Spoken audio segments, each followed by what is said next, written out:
Going to go through the foundation predictions for the chemistry exam.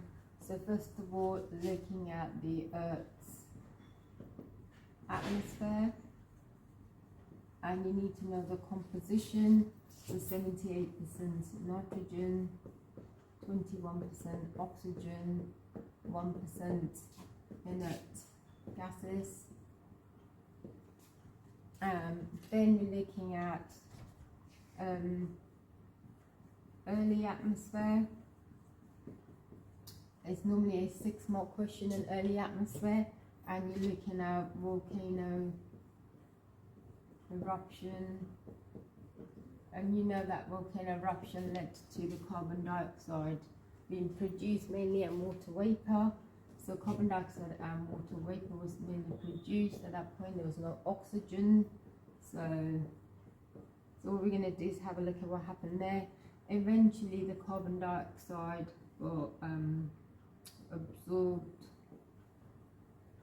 in oceans because it's soluble in water, and then you had your plant and algae that produced O2 production through photosynthesis, so that was added on there.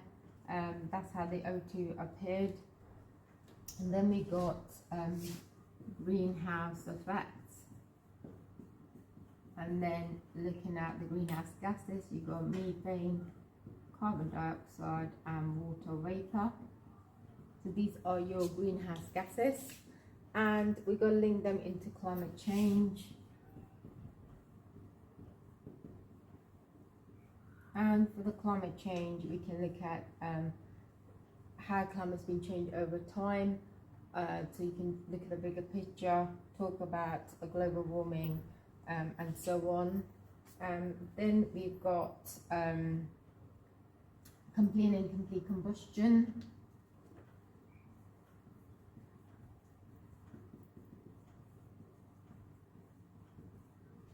Now, complete and incomplete combustion is basically looking at production of CO2.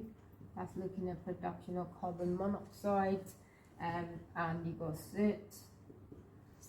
Then you're going to have your nitrogen oxide and sulfur dioxide. So these are all the pollutants that are going to be made, and that causes acid rain. This carbon monoxide is attacking your immune system. Then you got particulates causing breathing problems.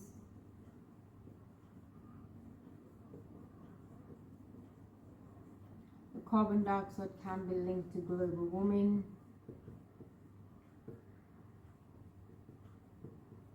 And you talk about sea level rising, floods, droughts, habitats being destroyed there.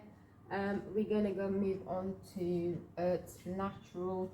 So then we got Earth's natural resources.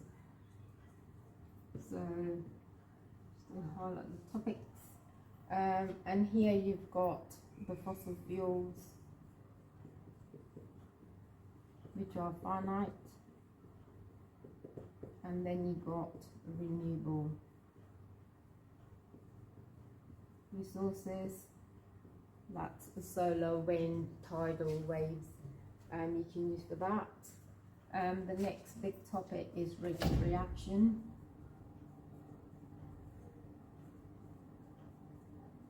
And the 5 factors. So you should be able to explain surface area concentration, you've got pressure, you've got temperature change and a catalyst, how each one of them will affect the collision theory. For catalyst, loving the activation energy, speed up the rate of reaction. You've got purity and chromatography linked up together. You may be asked to do the RF value, but they normally give you a formula in the foundation tier. In terms of purity, made out of one substance only, and chromatography is to separate different inks and dyes. Another big topic you've got is crude oil. The column itself, make sure you're able to explain it. based on boiling points. Talk about the different fractions, talk about viscosity, flammability, how things change if they're on top or bottom of the chain.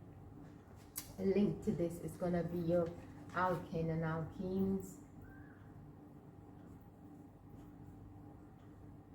And link to that is cracking. So cracking is when you're breaking large hydrocarbons to make smaller useful fraction. Cracking normally results in an alkane and an alkene being formed. Alkenes are saturated hydrocarbon, therefore alkenes are double bond, and you can add and have an addition reaction. The next topic is LCA, life cycle assessment, looking at how the environmental impact of a product has. It has 4 stages.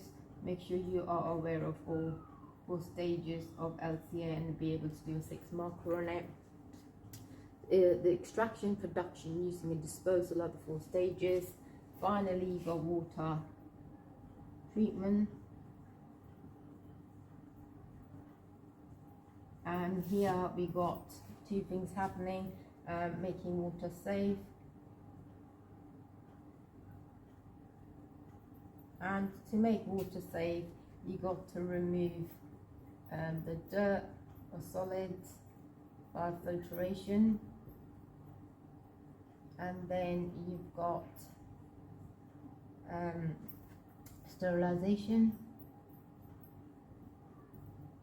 That can be chlorine, ozone, or you could do it with UV. And then final thing is deceleration. If you don't have enough water, you can do deceleration. That's basically done by distillation or reverse osmosis. These are predictions, so please make sure you revise everything. I wish you the very best of luck.